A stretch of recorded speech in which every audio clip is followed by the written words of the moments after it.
Good morning, ladies and gentlemen.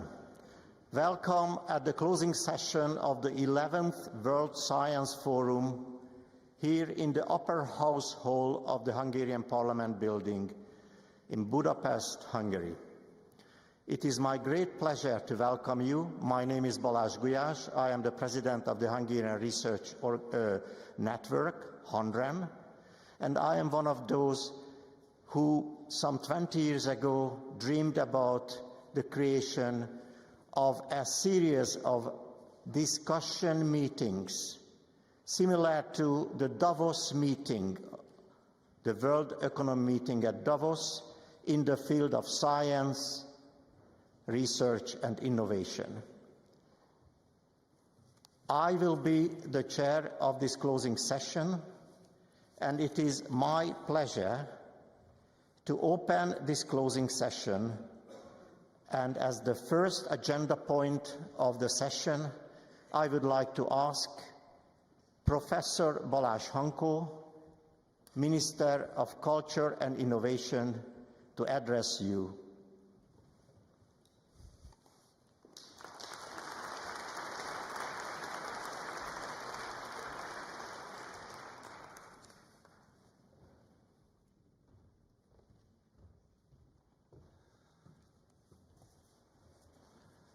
Dear Honorable President, dear President, distinguished guests, dear colleagues. It is a great honor for me as representative of Hungary to welcome the participants of the World Science Forum in this Hungarian Parliament, which is one of our historical buildings. I believe this symbolic location perfectly reflects the purpose of the forum. Hungary is fortunate that people here have always had a strong interest in the latest scientific achievements. Many attend science events like the Night of Researchers and the Hungarian Festival of Science in every November. Just last night, the Science Expo side event of the World Science Forum was a huge success. We believed the forum would be a great opportunity to show the latest scientific trends in Hungary and around the world, as well as the research of the top institutions and universities. In Hungary, dignity in our scientists and inventors is a part of our national identity. Just to name a few, think of Ernőd Rubik cube, or the 2023 Nobel Prize of Katalin Karikó and Ferenc Krausz. And we rank 11th Nobel Prize per capita all over the world. I firmly believe that Hungary is one of the best places in the world to organize great international scientific meetings, and I am pleased that I can greet such a large number of participants today. But I assure you that Hungary is not only one of the best places in the world to organize great international scientific meetings, but also an excellent place to conduct scientific research. Hungary has created a model to show our commitment to increasing research and development. In the last 10 years, we have tripled our research development funding. The number of researchers and developers in Hungary has more than doubled since 2010. We have also seen a significant rise in the number of PhD students. In just 5 years, we nearly doubled the number of students in doctoral programs, with today 30 percentage point being international students compared to 7% a decade ago. Hungary has created a model to support research, development, innovation activities made up of 5 key elements. First, Hungary provides a business-friendly environment with incentives to encourage research, development, and innovation, including the EU's lowest corporate tax rate of 9% and tax benefits for research and development, investment and hiring. The government has set up a National Research Development Fund which grows each year to support research and innovation nationwide. Hungary's successful foreign investment policy has attracted major companies from Europe, the US, and of course East Asia, boosting collaboration between academia and industry. Other important initiatives include university reforms, cooperative PhD program, and grants for joint research development projects. Hungary also supports the growth of science parks and technological transfer companies to promote innovation. Defining focus areas, focusing on areas like digitalization, green transition, healthy living, and security to strengthen its high-tech industries. These achievements and actions show our strong commitment to improving Hungary's role in global research and innovation. Dear guests, ladies and gentlemen, as the forum's discussion showed, science and scientists and also politicians now have a bigger responsibility than ever in dealing with global challenges. I believe science is up to the task, and so we are. Thank you for your kind attention.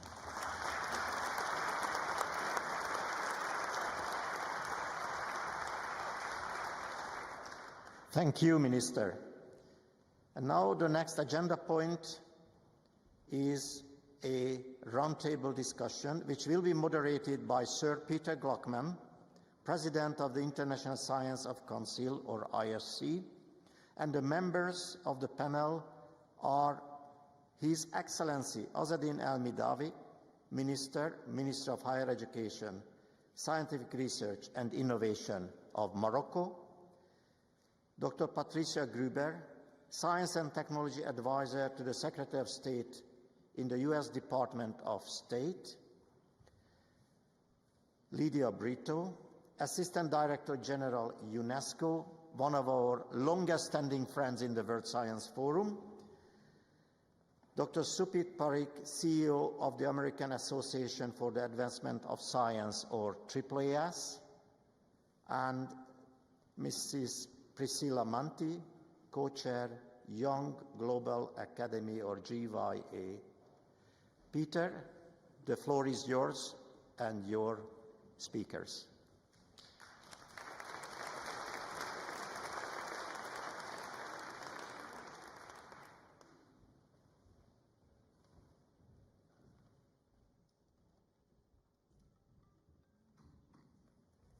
Ministers, dear friends, Thomas and other members of the Hungarian Academy, this is the third time I've stood at this platform, and I want to congratulate the Hungarian Academy. I think the meeting this time has been absolutely focused on the issues that we thought about, namely building on the issues at the science-policy interface and thinking about it in ways that look ahead and identify how we can actually continue to improve and use science to advance the human and the planetary condition.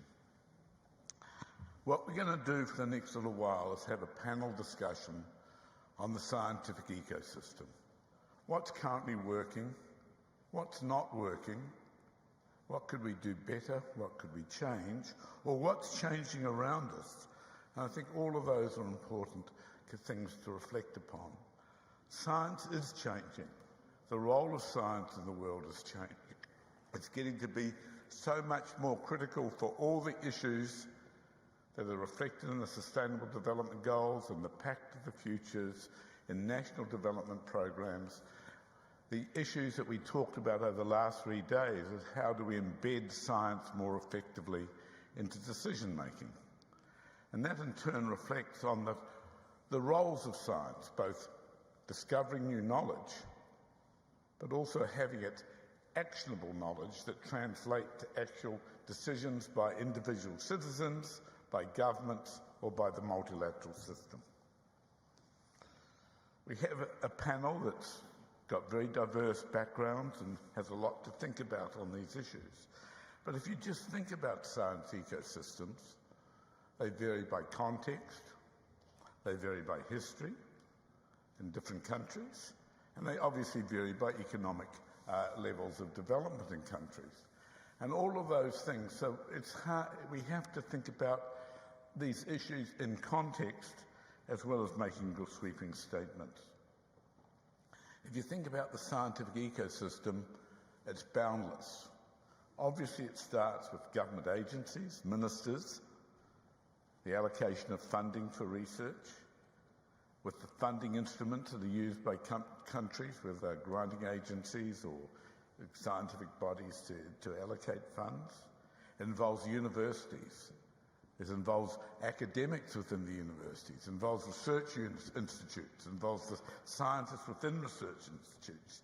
It involves increasingly start-up companies and entrepreneurs. It involves multilateral companies and big companies. It involves incubators. It's going to involve more and more the AI industry in different ways, as we saw yesterday when Xavier presented. And we're going to see and talk about the fact that science has two components: the production of knowledge and the reporting and communication of knowledge. And if you think about that, we've actually, if we look at it in the traditional model, we've actually created two industries. We have an industry of the production of knowledge, which in the eyes of many people has become a job of getting grants to keep scientists employed, and the metrics used around that are bibliometrics. And to what extent has bibliometrics affected the conduct of science in ways that are not healthy? Sir Paul Nurse, the Nobel laureate, when he spoke at an STS forum in Japan a number of years ago, says, what would happen if every scientist only had a license to publish 2 papers a year?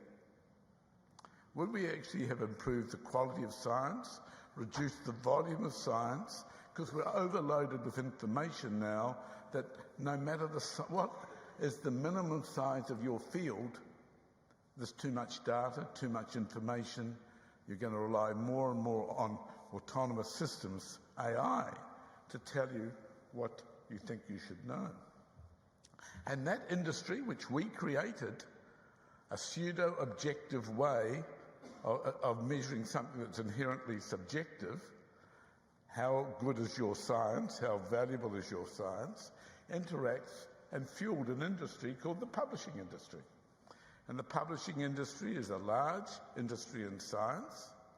It's an industry which we have multiple views in this room about, so from the issues of APCs to the issues of open access to all the other issues that surround it. But the two industries are intertwined inevitably, because one depends on the other in ways that are absolutely intimate. And the production of knowledge is of no value if it's not communicated. So we need these two parts of the ecosystem, but we must be honest and say it's not working well for everybody. So how do we change that? And the other thing and so I've just hinted that I believe that AI is going to change the way knowledge is produced and the way it's communicated and analysed in ways we've never seen before. What will that do to the science system? And finally, and from my point of view, because I'm just trying to trigger our panellists to think about the future, we've seen, and the International Science Council, I think, can take credit for doing a lot of the initiative here, the increasing understanding that actionable knowledge requires transdisciplinary research. And transdisciplinary research requires another set of actors. It requires the community to be involved. It requires private sector to be involved. It requires NGOs to be involved. It requires politicians and policymakers to be involved. It has a different time span. Current funding systems do not support transdisciplinary research well. So there's a lot of things to think about here. We should be honest. The world is a better place because of what science has done. The science systems have worked well for humanity in many ways, but we can do a lot much more, so we need to pick and identify what goes well and works well in one context and identify what we need to change and evolve so that science could be more actionable. Because I think we've heard over the last 3 days that the world needs science to be more actionable. It's one of the reasons why, helped by Saba Karosi, UNESCO and the ISC have worked together to produce a group of friends in New York on science for action, because we believe we need to make better at ensuring the knowledge we have commits to making societies a better place. So with those introductory comments, I'm going to ask first the Minister of Higher Education, Scientific Research and Innovation to come up here, of Morocco, to come up here and make his remarks, and each of the panellists will come up in turn and make these remarks in this august and magnificent spot. No university lecture theatre I've ever been in looks like this. And then we'll have a panel discussion from below. So thank you very much. Minister, please come and make your remarks.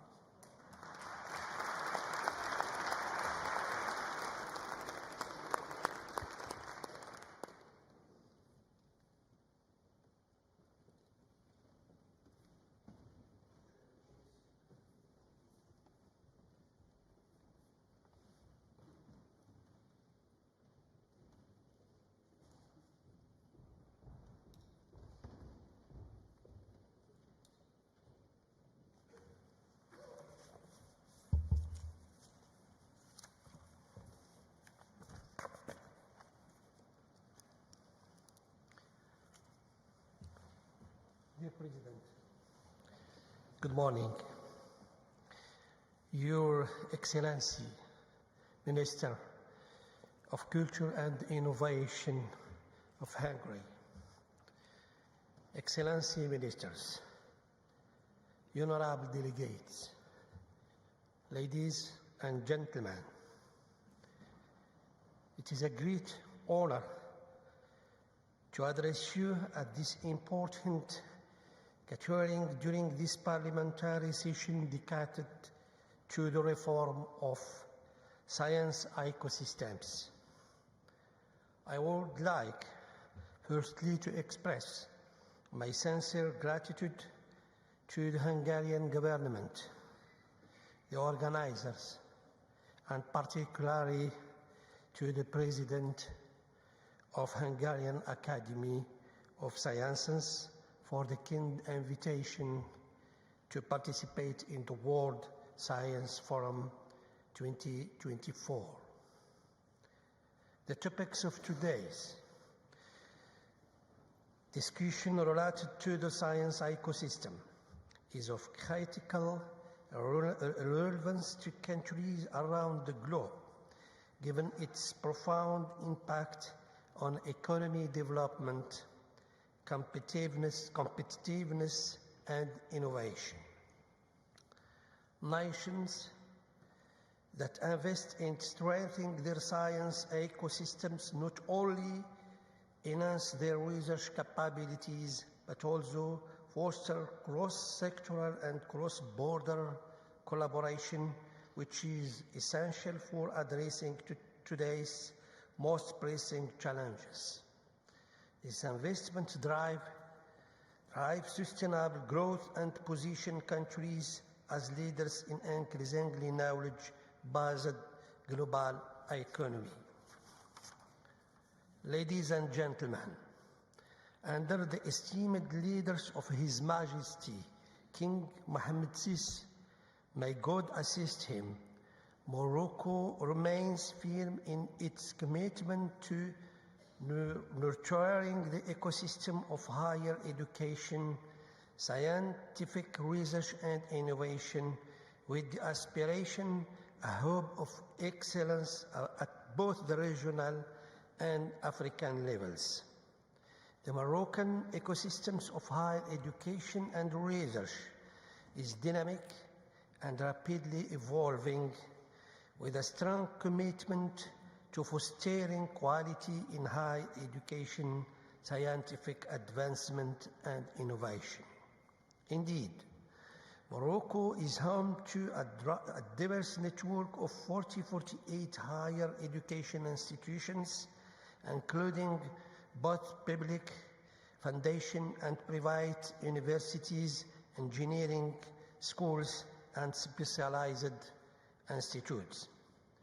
The Ministry's strategy places scientific research and innovation at the forefront of its priorities. This vision aims to empower a PhD student, establish specialized national research institutes in critical fields such as medical biotechnology, artificial intelligence, water, and strengthening partnership between universities and industry to drive progress and innovation. Honorable Assistants, I am also honored to speak today about the growing cooperation between Morocco and Hungary in the field of higher education and research. Our partnership dates back to the 70s of the last century and has flourished over the years, marked by the signing of several MOU, particularly those focused on student mobility. A key milestone in our cooperation was the MOU signed in 2021, which launched the first joint research calls between our two countries. With a budget of €2 million, we selected 6 collaborative projects addressing critical areas such as water technologies, digitalization, and the green transition.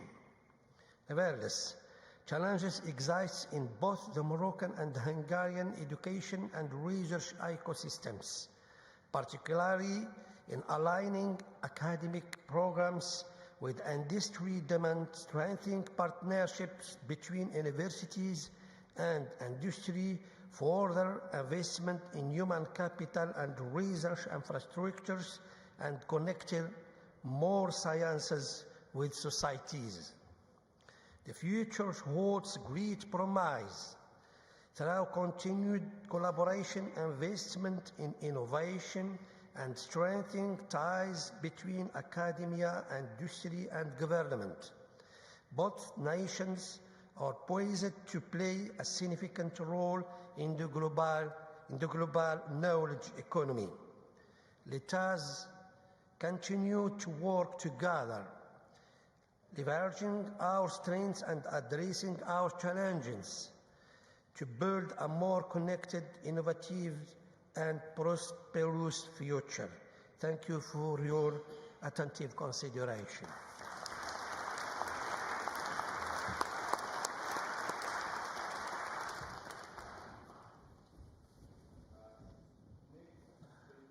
Will be Patricia Gruber, who's the Science and Technology Advisor to the Secretary of State of the United States Department of State. Patricia.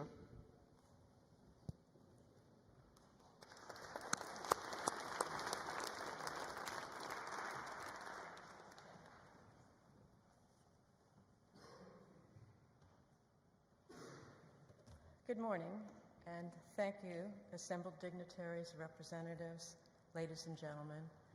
It's really an honor and a pleasure for me to speak to you today, particularly in this remarkably beautiful venue. As Peter said, my name is Patricia Gruber, and I'm the Science and Technology Advisor to U.S. Secretary of State Anthony Blinken. Throughout my career, I've had the good fortune to conduct, manage, fund, and advocate for science and technology, or S&T. And so it's with conviction that I say that S&T will continue to drive the future of economic prosperity, stability, and national security around the world. A strong science foundation is the bedrock where breakthroughs in technology are achieved. Academic and research organizations have made tremendous contributions to humanity on the foundations of academic openness, collaborative ecosystems, and other shared values. However, the science ecosystem is not without its challenges. Geopolitical tensions can inhibit openness and collaboration. The increased cost of publishing and the rise of predatory journals undermine peer review. And and disadvantaged researchers in less developed countries. And of course, a decline in trust of the scientific community hinders technology adoption and can affect adversely public health and safety. In short, in this dynamic environment, science diplomacy and science policy are as important as ever.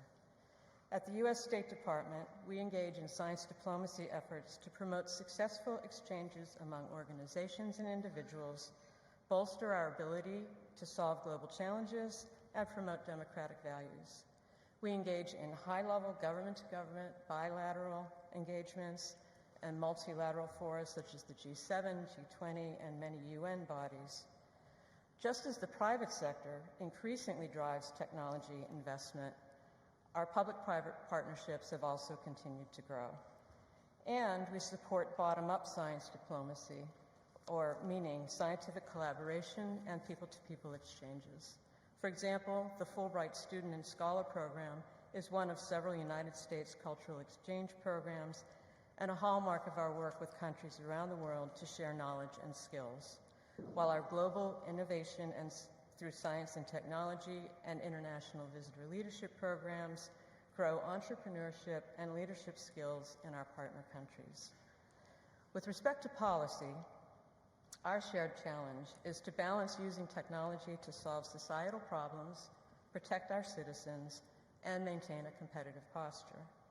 We all have a role in protecting and promoting academic openness and independence of scientific research to make sure that S&T can benefit society. The responsibility must be shared by governments, academia, the private sector, researchers, teachers, and civil society. Values such as transparency, reciprocity, human rights, and free exchange of ideas and intellectual property protections have become important norms in science ecosystems. But in recent years, we've seen our value systems threatened. We know certain actors who do not share our values have inappropriately acquired sensitive information, research findings, and technology. Their acquisition methods have included inducing scientists to conduct research programs on behalf of foreign governments or inappropriately disclosing non-public results from research. We've also seen unauthorized transfers of sensitive and emerging technology data, theft of intellectual property, and transnational repression of students. All of these efforts undermine the very openness that we seek to promote. These threats have also shaped how we approach research security.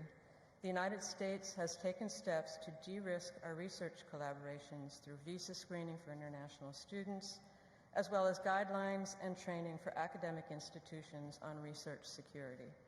It is important to highlight that safeguarding the integrity and transparency of research institutions is a matter of national security and a shared responsibility. Widespread information sharing among institutions and individuals can improve risk awareness and risk assessments, establish best practices, and develop peer-led resilience. Technology is evolving at an increasingly rapid pace, and in our highly connected world, the public is more engaged with the science world than ever before. Yet academics view public outreach as detracting from their career track. The science community needs to take more responsibility for communicating value and implications of its work to society in order to build trust and public support.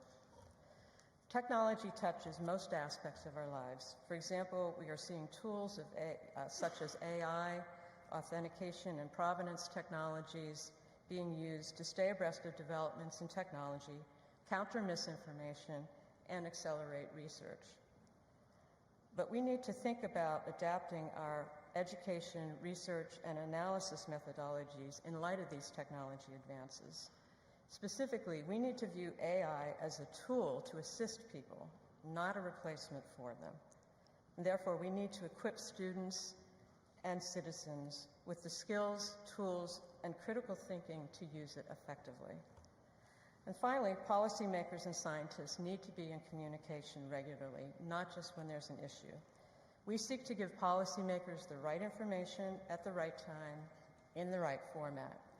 There's a big focus on the diplomatic side through increased tech training for foreign service officers and bringing S&T expertise into the government.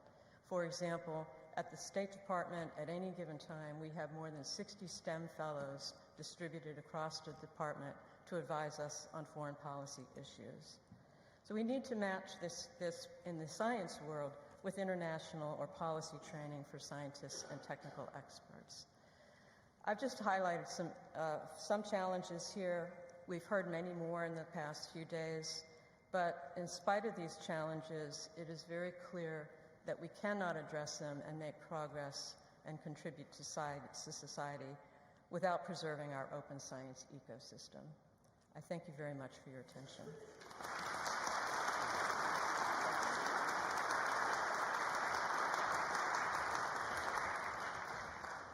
Now to my dear friend and colleague Lydia Brito, Assistant Deputy General for Natural Sciences at UNESCO, and who's been such an important contributor to ensuring that science is truly a global endeavour. Thank you very much, Peter. Excellencies, dear ministers, dear Thomas, again, thank you, and congratulations. It's a great pleasure to be back to this building, a long tradition of the World Science Forum. Dear colleagues, dear friends, ladies and gentlemen, over the past few days, we have highlighted the critical role of science in addressing the challenges of today and tomorrow. We have discussed the importance of building trust in science while also creating transparent, inclusive, and open systems that safeguard scientists, uphold their freedom, and support their expression. We have explored how collaborative science can bridge divides, connect people across borders, and support an ambitious agenda outlined in the United Nations Pact for the Future. This World Science Forum has once again provided a valuable opportunity to reflect on the progress made, identify key gaps that still need addressing and needs action. As we conclude, it is time to look ahead and consider the cultural shifts and systemic transformations required to make science serve all societies, leaving no one behind. Let me start with what's working. From UNESCO's perspective, we see significant strides in open science movement, making science more accessible, inclusive, and collaborative. With the unanimous adoption of the 2021 UNESCO recommendation on open science, an increasing number of countries are adopting policies that not only make research publicly available, but also expands opportunities for co-creation of knowledge and equitable sharing of its benefits. There is a growing recognition that sharing scientific outcomes is not enough. We must also democratize access to the processes and decisions that shape science, making it a global public good. And that's why the topic of this forum, science and the interface with policy, becomes so central to our discussions and future actions. In our increasingly complex world, where geopolitics and technological advances intersect, we also see a growing recognition of the need to strengthen the science policy society dialogue and use science diplomacy as a tool to tackle common challenges. Nations across the world are increasingly turning to science as the universal language that fosters dialogue, especially when traditional diplomacy falls short. But what gaps remain? Science remains unevenly produced and funded worldwide, and research infrastructures are similarly unevenly distributed. Access to scientific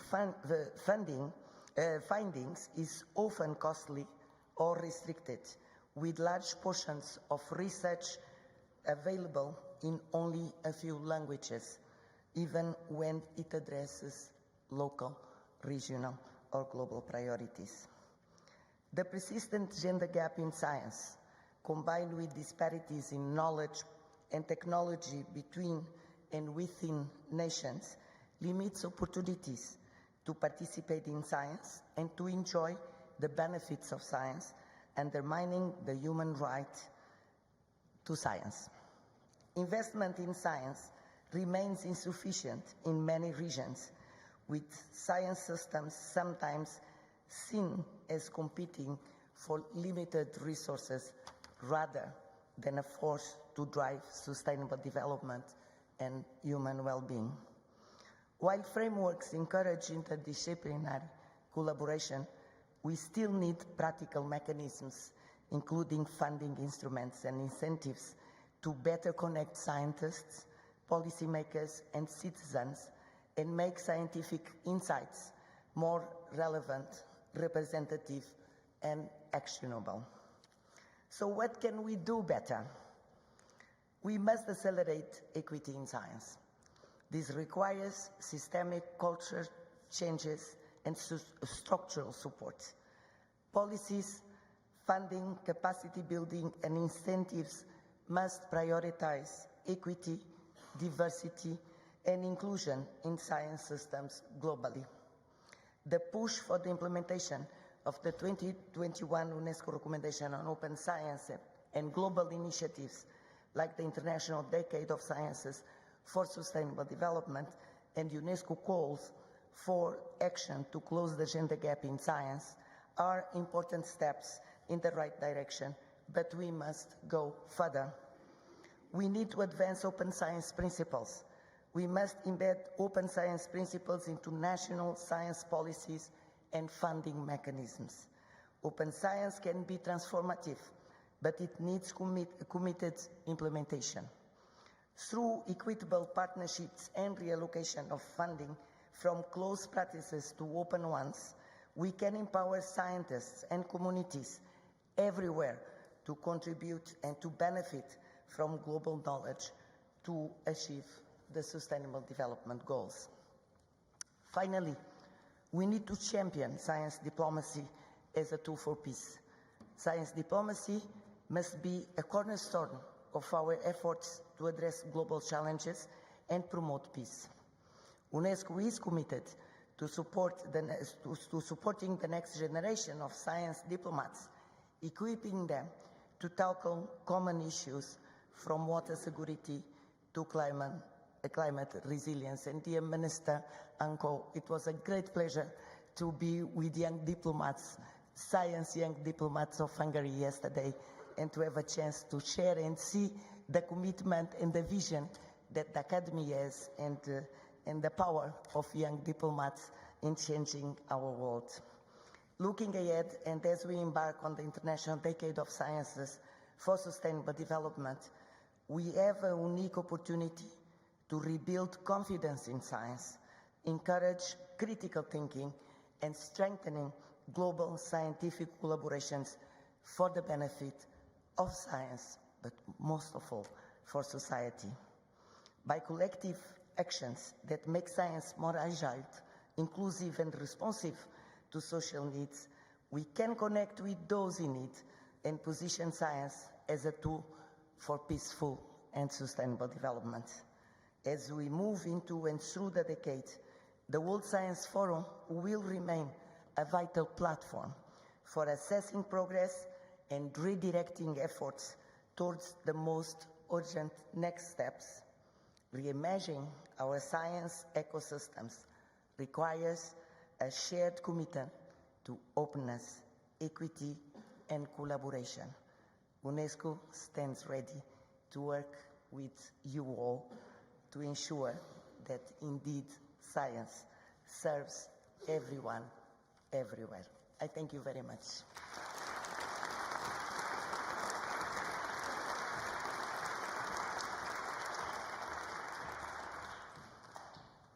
Our next speaker is Sudeep Parikh, who is the CEO of the American Association for the Advancement of Science, another one of the core partners of the World Science Forum.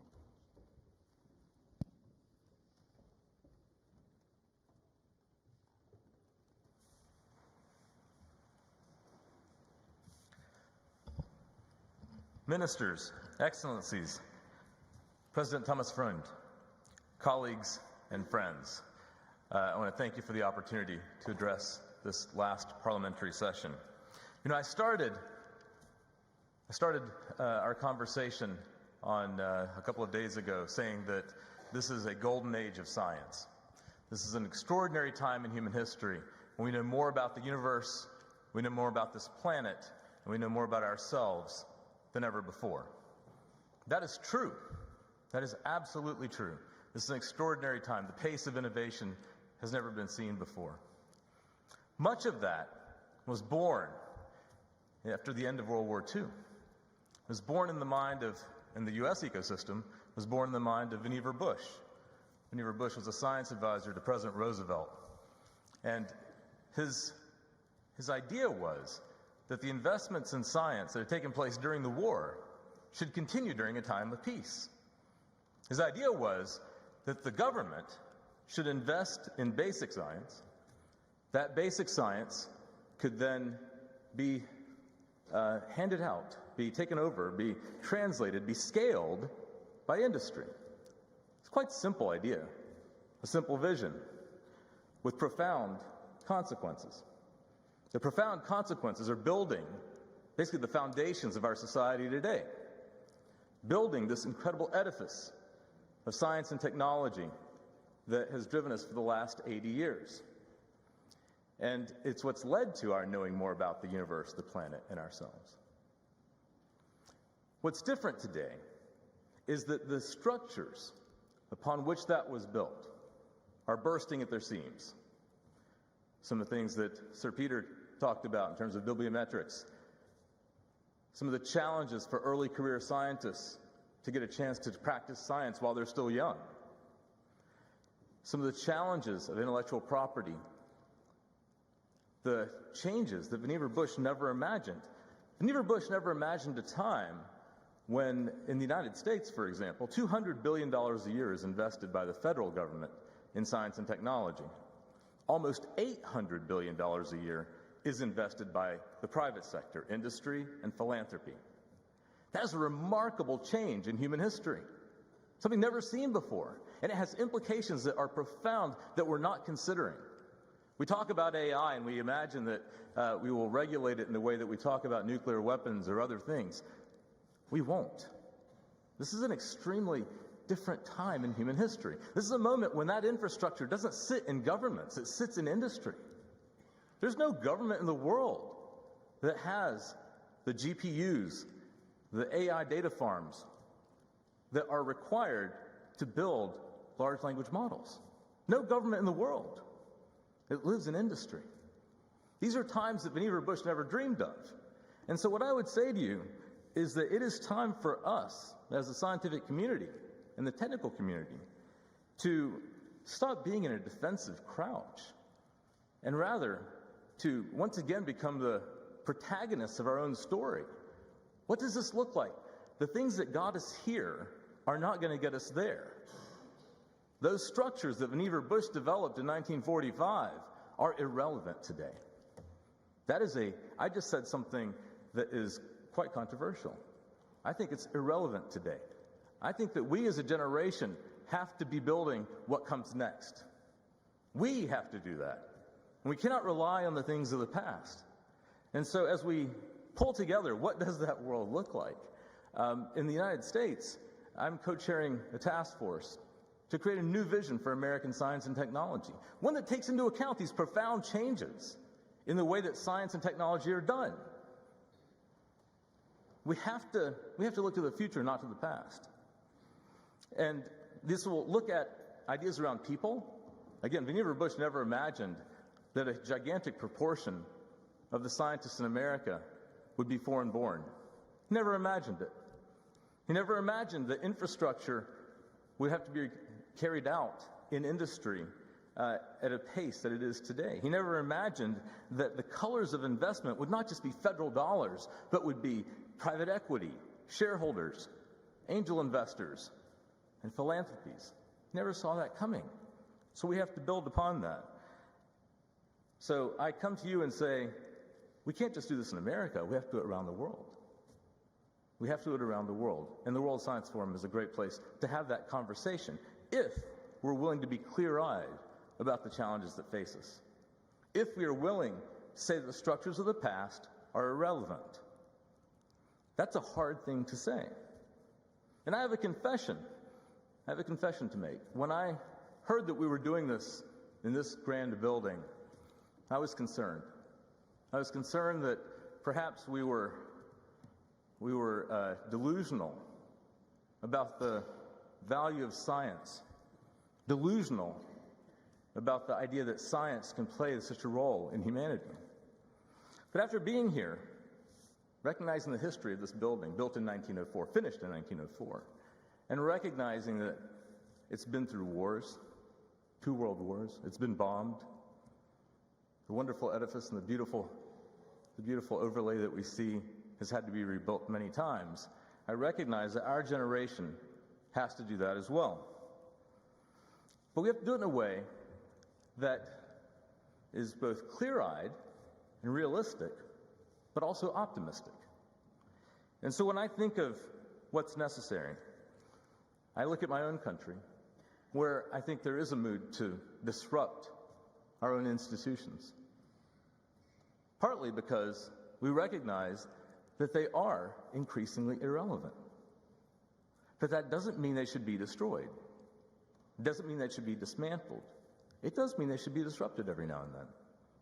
And I think that as we, as a scientific community, come together, how do we do that in a way that carries our values forward, our values of openness, our values of integrity, our values of seeking to make scarcity go away?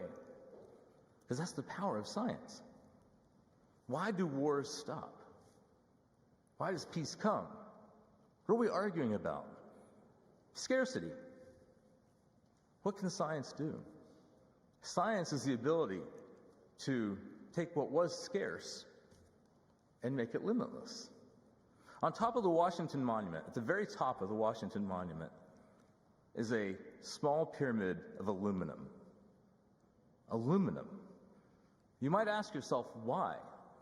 Why is it aluminum that is on top of the Washington Monument? Because at the time, it was one of the most valuable metals in the world. Why is it not today? Why is it not today? Because of science and technology, because we eliminated scarcity.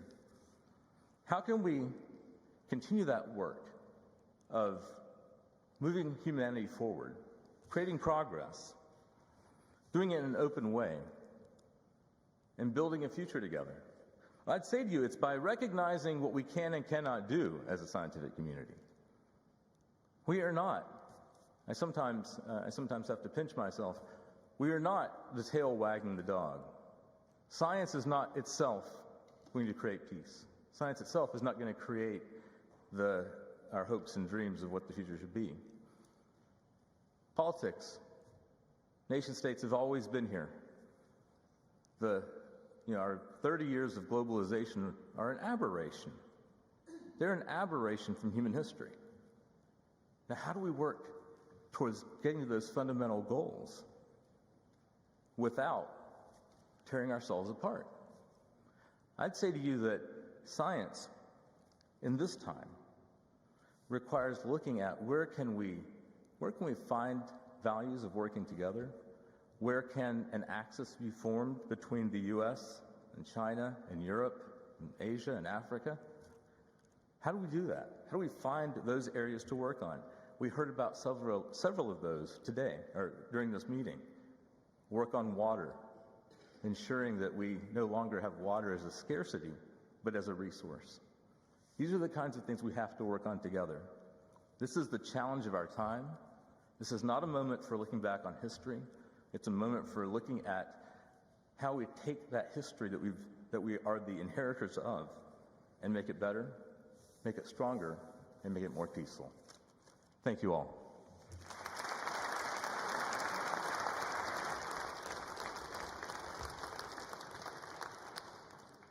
Our final panelist before we open up to discussion is Priscilla, who's going to speak on behalf as co-president of the Global Young Academy. Priscilla.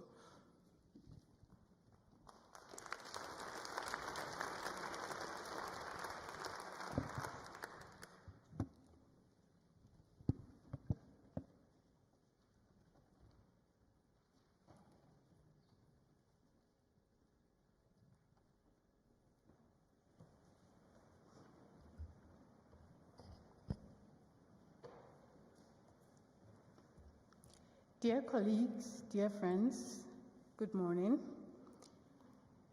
Please allow me to stand on existing protocols that have been established and say all protocol observed. I am very grateful for the opportunity to contribute to the discussion this morning. When we talk about the definition of the effectiveness of a science ecosystem, that definition is not universal. It depends on who or what has been measured, and it also depends on how we define success. So for a young scientist like myself, the effectiveness of a science ecosystem often lies in things like opportunities for innovation, for collaboration, and then for societal impact. For the policymaker, it would probably mean scientific outputs that align with the national or global priorities. And then for society, it would mean there are tangible benefits, such as improved healthcare and climate solutions. Now, this variability underscores the importance of asking not what works, but also for whom and under what conditions. Without this clarity, the science ecosystems as we have them risk serving just a select few rather than the broader needs of humanity. Now, despite this evenness that exists, there are some clear successes in the current ecosystems which we can point to. Some successes have been achieved around dynamic innovation, global collaboration. With relation to dynamic innovation, one standout example for me is the COVID Moonshot program, which is a global open source initiative where researchers collaborated on developing antivirals during the pandemic. And by bypassing the traditional bureaucratic barriers, this approach enabled rapid innovation. And it was also a platform that gave young scientists the opportunity to contribute meaningfully, helping society achieve the expedited solutions during the global health crisis. In terms of global collaboration, I'd say that has been another area of strength for our science ecosystems. So platforms like the Global Young Academy, which connects early career researchers across disciplines, across borders, to foster knowledge sharing, to foster innovation. These platforms also provide mentorship, they provide funding opportunities, and very importantly, opportunities for high-level leadership for young researchers. Further to this, there has been the establishment of the National Young Academies, especially in the underserved regions of the world. That demonstrates how networks that are tailored to regional needs can empower researchers to not just be globally impactful, but to help address the challenges that are both immediate and locally relevant. And there are so many other successes that we can mention, some of which have been spoken about earlier by my other colleagues. But in response to the question, what is missing? I must say there's a lot that is missing. And over the last few days, we've also heard a lot that have been mentioned in the discussions. So despite all these advances, we have certain critical gaps. The science ecosystems, as we currently know them, are very far from being equitable or inclusive. We have very, very deep systemic and inequities, particularly for young scientists like myself and then scientists from the Global South. Many researchers, many of us face challenges like limited funding, outdated infrastructure, which often restricts our participation in global science. So initiatives like Open Science, Open Access are excellent because they improve the knowledge sharing. However, these initiatives fail to address the deeper structural barriers, such as the technological divide or resource disparities. There are a lot of international programs that those of us in the Global South benefit from, which often aim to build capacity. And they would often invite young scientists from underserved regions to attend workshops or conferences abroad. However, these opportunities frequently neglect to provide the follow-up support.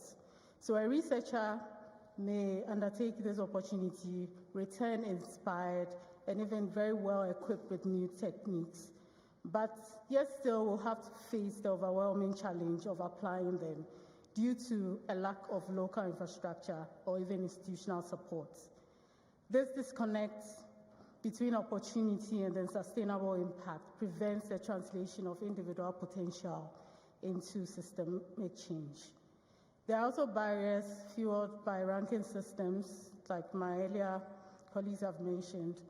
We have academic and funding systems that disproportionately favor senior scientists. This stifles creativity, especially in areas where we need fresh perspectives. The current over-reliance on bibliometric indicators just simply reinforces the structural inequities and then limits the broader relevance of research. The system simply rewards incremental and redundant research rather than transformative science. And additionally, it further marginalizes researchers from the Global South because we undoubtedly lack access to these high-profile collaborations or even well-funded institutions that tend to dominate these prestigious journal publications. Another missing piece is representation. So young scientists, and then scientists particularly from the Global South, tend to be underrepresented at decision-making tables. There seems to be this very great emphasis on enhancing composition of such decision-making bodies rather than fostering the meaningful participation of young scientists. This again perpetuates a cycle where a well-promoted strategies fails to reflect the diverse perspectives and priorities. There are also issues with transparency and accountability. For instance, in the peer review system, in the funding system, and this further undermines the trust in the science systems. Very often, I say that we talk about the mistrust between scientists and policymakers, and then between science and society. But we seem to speak very little about the mistrust within the science ecosystem itself. So there are a lot of divides that exist. There are divides that exist between disciplines, between generations of scientists, and even between world regions. And this often hinders the collaboration and progress which we talk about. It's not enough for us to just tout jargons like transdisciplinary research and collaboration without addressing the underlying tensions and structural barriers that prevent these meaningful interactions. Similarly, there are also barriers to advocacy. Academic institutions frequently undervalue advocacy, and then that discourages young scientists from engaging with societal challenges. And combined with a growing public mistrust of science, these barriers limit researchers' ability to make meaningful societal impacts. So to the question, how can we do it better? I'd like to add my voice to Lydia's and say we need to build equity into the science system. It's important for us to ensure that these diversity metrics, which we keep talking about, go beyond the surface level representation and on to measuring participation and influence in decision making. I was recently asked to quantify how much impact I have made based on the science diplomacy work I've done in the last few years. And I must say, I really struggled. There must be some inclusive policies that actively address barriers that prevent marginalized groups like the young scientists, women, researchers from the global south from having meaningful roles in shaping research priorities and then institutional strategies. Also, I think it's important for science advocacy to be recognized as an integral part of a scientific career. Institutions can offer fellowships and funding for advocacy and public engagement, ensuring that researchers, especially the young researchers, have the time and the resources to communicate our work effectively. Also, in as much as international support for science is needed in the global south, I think it's important to mention the critical solution that is needed in terms of governments of countries in the global south taking an active role in supporting scientific advancements. So by learning from the successes of the success stories from other regions with comparable constraints, like India, who have demonstrated how targeted investments in national research funding can drive innovation and elevate local scientists on the global stage. These countries can help to provide long-term sustainable support for researchers in their country. Also, academic and funding systems require urgent reform, like has been mentioned. And to address this, things like the evaluation criteria or how we measure success in science should be redefined so that we prioritize social relevance and the broader impact of research. So in conclusion, I'd like to say that trust in science, I believe, must begin with trust within the science ecosystem. And this is going to require us to address divides that exist between disciplines, generations of scientists, as well as regions of the world. We should endeavor to foster open communication, mutual respect, and transparency within the ecosystem. And by creating an inclusive and supportive environment within the scientific community, I think we can model the kind of trust which we seek to build with the policymakers as well as society.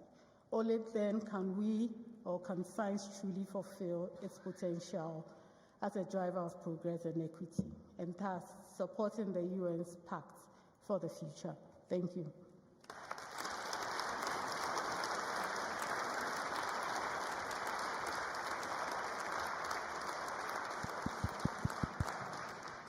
Thanks very much, Priscilla. We've had some interesting, or 6 interesting presentations which challenge us in different ways. There's the issues that Sadiq particularly raised, that the system is actually at the point where the past structures may no longer serve our future. We've got the issues that many of you have raised, that the geography of science is changing. It's no longer just a global north enterprise. The demography of science is changing, with far more commitment to women, to people of diversity in different ways to be involved. It's also the scope of science is changing, with, I think, a lot more integration of social and natural sciences. But on the other hand, most of the people in this room are academics. And you have to say that the academic community is as a collective, is remarkably conservative. We're not seeing change. We all know there are problems with bibliometrics. We all know there are problems with research assessment, but we continue to use it all the time. And at the end of the day, we're all human. We all respond to incentives that are in place. And so there's a fundamental problem. I think, how do we change the incentives in the system, whether it's in the global north, as Sadiq suggested, or in the way that too many countries in the global south might be replicating the mistakes of the global north, and we actually find new ways of doing it. It's hard, because as I said, I think the academic community is remarkably conservative when it's looked at in a structural sense, as opposed to individual members of the community. And then we have the other issue that's now that is clear, and it's always been there. And you raised Vannevar Bush and his great impact on most countries. Countries see, quite properly, and the minister from Morocco raised it, the issues of commercialisation, economic growth, but let's also recognise the importance of social science, social development, cultural development, all those elements that come together. And it's certainly in many countries, and like in the US, Sudeep, I'm chairing in New Zealand a review of our science system, and again, the political pressure is all about the narrow economic lens, not the broader lens. How do you come back? And then Patricia raised the issue which is real, and we can't duck from it, that at the last two ministerial meetings, the EU ministerial meeting in February in Brussels, where there were 60 ministers present, from well beyond the EU on international science cooperation, and then at the OECD ministerial meeting, where there was similarly about the same number, the mantra, open as possible, closed as necessary, became quoted by virtually every minister in the room. Is that going to be an excuse if the security issues get too broad, that open science will actually become threatened? And we need to find a way, because every country needs to look after its security, it needs to look after its physical, its asset, its security of all its assets. It's understandable that science, technology, economics and security are now more intertwined than they've ever been before in history. They've always been intertwined, but more so now. So there's some really careful discussions needed to make sure that the understandable responsibility of every government to maintain itself, its assets secure, doesn't lead to a compromising of open science. And that's going to be a hard thing to achieve. So I'm not trying to summarise, but I'm trying to identify, and I'm going to go around each of the panellists in turn and ask them, they've heard from the other panellists now, what has triggered in their mind to think a little bit about where the emphasis might be if we really need to shift the needle? How do we shift the needle a bit further? Lydia, would you like to start? Thank you. And then you will complain that I have said everything you wanted to say, but that's okay. Thank you very much. First of all, thank you to all the panelists and Excellency. I didn't want to mention, but of course next week we will have the Open Science Arab Regional Forum in Rabat. So thank you very much for the support. And again, Peter, as you mentioned, the open science environment and the policies that need to be in place are a key aspect that I think many of you mentioned, because it's also about inclusion, equity, transparency, fairness, not only on the benefits, but also of producing knowledge. I think the right to be part of knowledge production is a human right, and the framework of open science helps that. The other point that was coming in and out, not only today, but throughout the 3 days of the forum, it's the social contract with science. And I think this is a point, and you talk about changing and not looking at the past structures. I would say that there are systemic transformations that are needed in this social contract with science. Because before, and we still use that contract, was with society and science through governments, and the expression was mostly through capacity building, funding for universities, for research, etc. Today, we have other actors. We have other actors, not only in science, but also on that social contract. So one aspect that I would put forward that we continue after Budapest to the next forum to say what is that new social contract with science, and how, by understanding those forces and including all those stakeholders that today are somehow out of our debate and they are even out of our forum, can we then build trust in science? How can we make sure that the interface between science, policy, and society becomes adapted to the situation we are living? And Ambassador Korosi, you keep saying science is for transformation, but for humanity and planet, it's not abstract. So how can we make sure that that social contract, that new understanding of that contract will allow us to be and do more actionable research and more impactful research and more inclusive research? Thank you. Thank you, Lydia. Minister, would you like to make some comments?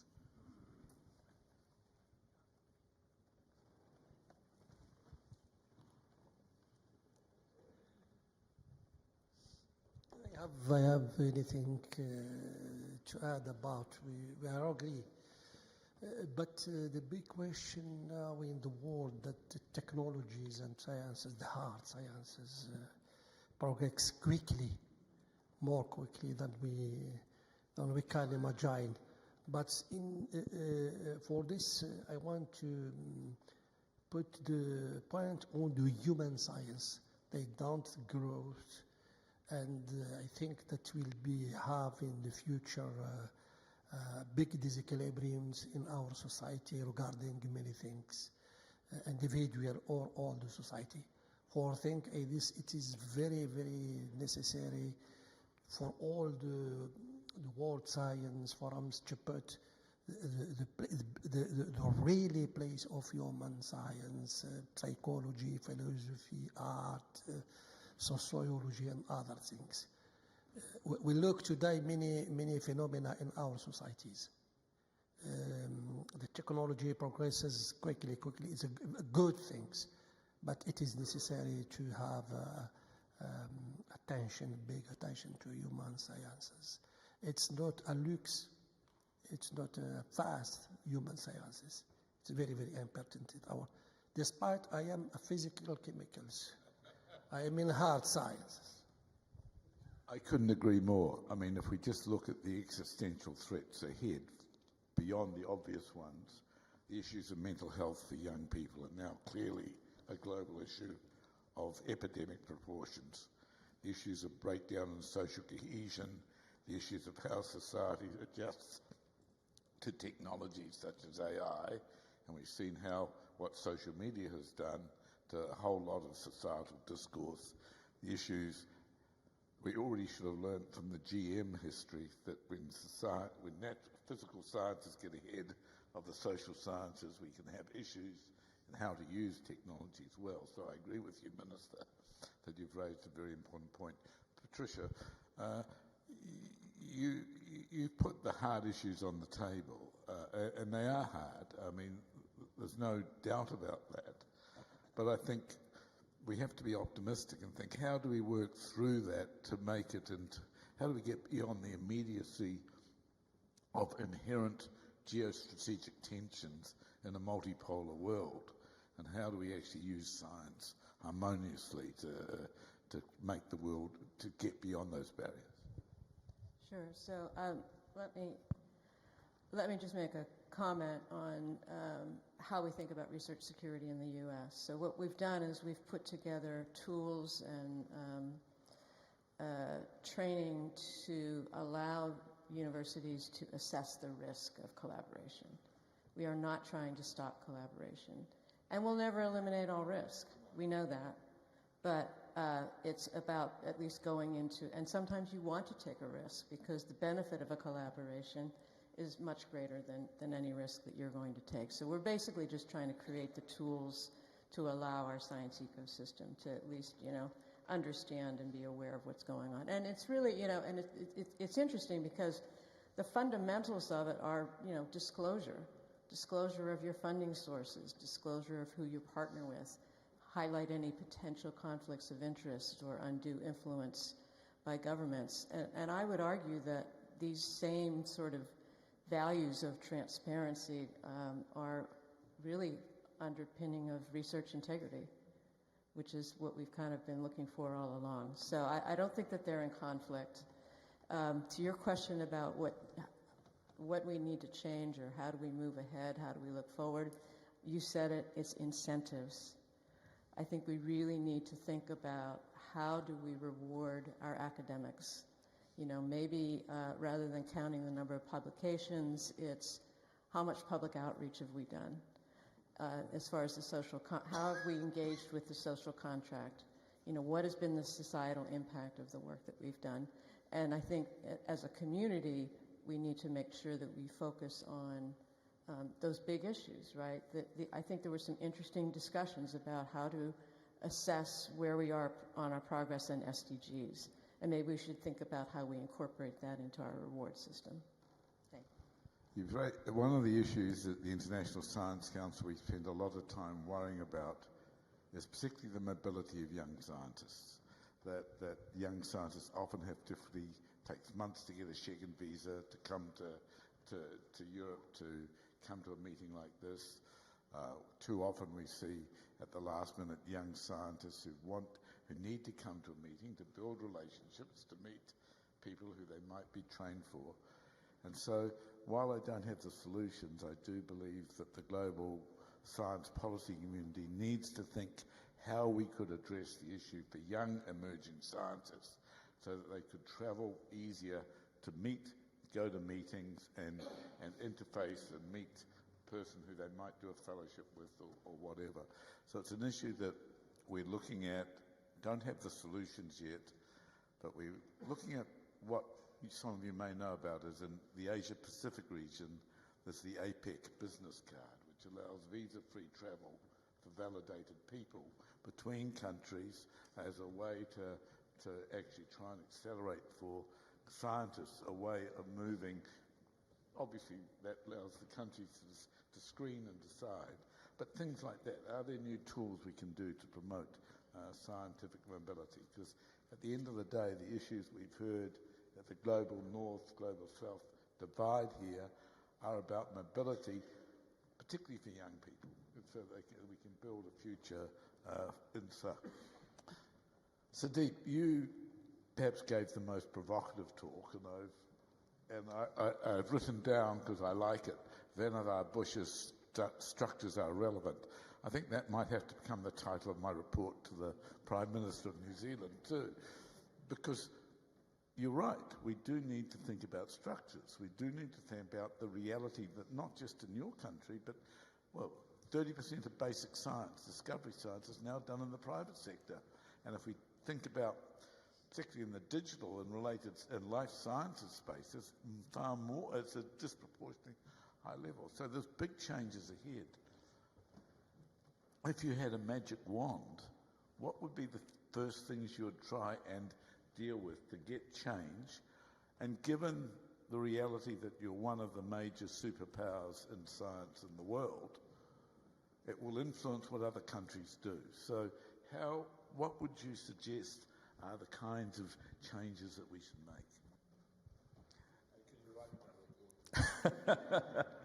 I'm fortunate in that I'm surrounded in this task force by 80 people who are from industry, from academia, graduate students, all the way to CEOs.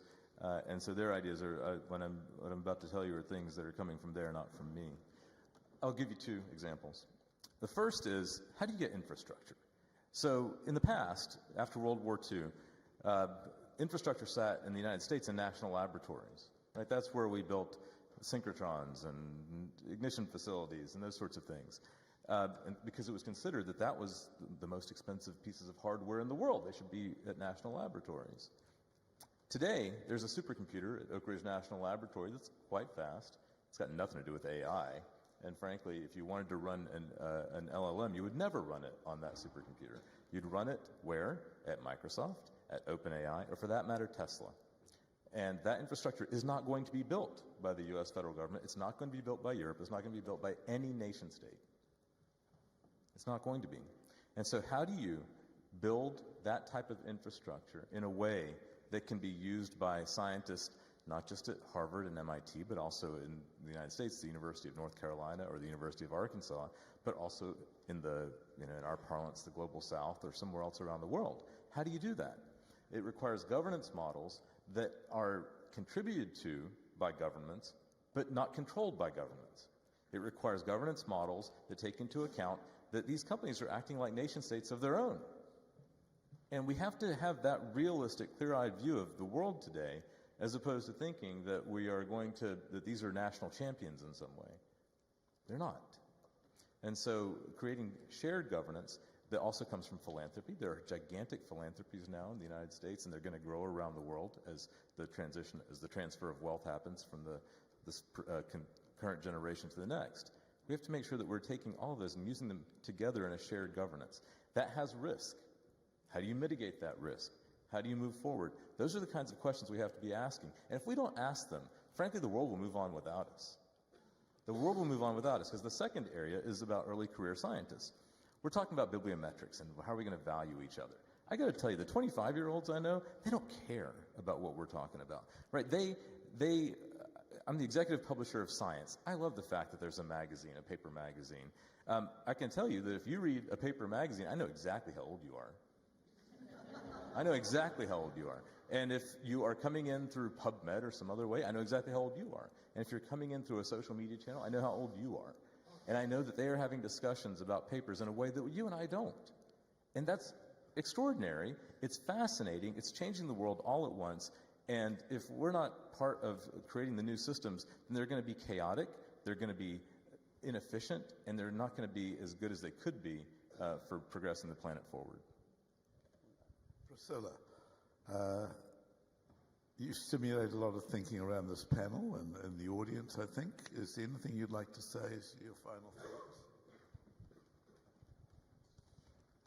So I just would like to add my thoughts to the question or the statement you made about scientists being conservative, yes, and not being open to change.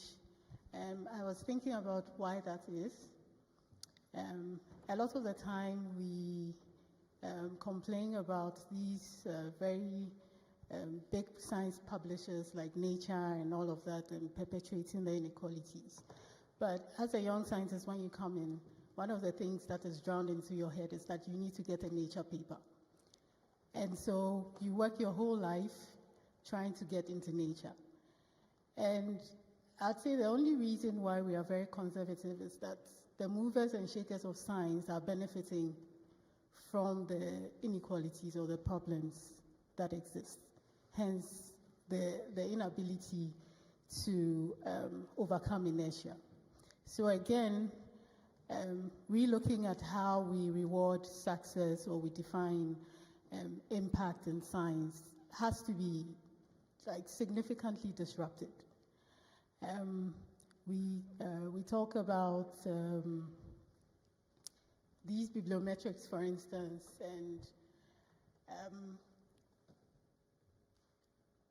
the system and the way it's designed simply just keeps you along those lines. So why don't we start thinking about more disruptive ways of doing things? I was recently having a conversation with a friend who was talking about an idea of dynamic publishing models. So instead of you having, for instance, static publications, which everybody publishes and puts their name on it, why don't we have a dynamic paper, which changes as people contribute to the research? So it's essentially a living document, things like that. We talk about the funding systems not being designed towards supporting transdisciplinary research, but really our reward systems do not reward transdisciplinary research. So why don't we think about issues like sabbaticals? If I go on a sabbatical from my university, I'm expected to do something that is related to what I was doing in my university. Otherwise, I don't get paid. Why don't we think around maybe compulsory sabbaticals where when you leave, wherever you go to, you are forced to work in a different discipline? That will open up your mind to other disciplines and make us more receptive towards other disciplines. So I think we need to be a little more disruptive and not be fixed in the boxes in which we have been brought up. We could go on, and we don't have time, and I'm sure I'll be shot at about 1 minute if I'm not careful and stop. But I just want to finish with something that Lydia and I have worked together on over the last year, which is thinking about what can we achieve with the International Decade for Science for Sustainability. Now, we can all get cynical about international decades, but it is an opportunity because we've talked here about 2 dimensions, and Lydia and I have been talking about 2 dimensions and thinking about the decade. The first is that the science looks at itself, and we actually do make some serious commitments to what kinds of changes are needed in the science system. And we've had some interesting discussions here which starts the discussion. The second is how science relates to society and to policy. What do we need to change? What we need to do there? And if you think about that, if we could use the decade to focus on those 2 questions, and Thomas, we use the forum to actually check on progress along that, along with the meetings that UNESCO runs and the International Science Council runs. Perhaps when we look back at this and we come back here, perhaps in 8 years' time, Thomas, if I'm doing my calculations right, the 2 forums from here, 2 Hungarian forums from here, then we can see that we've actually shifted from just talking about change to making change both within the science system and in the way the science system relates. Now, let's not be utopian, let's not pretend it's easy, but let's also remember that the point that was made about Vannevar Bush's structures are no longer relevant is not just about America, it's actually a global statement that science has to change and science systems have to change. So thank you very much. I think at this point I turn back to you.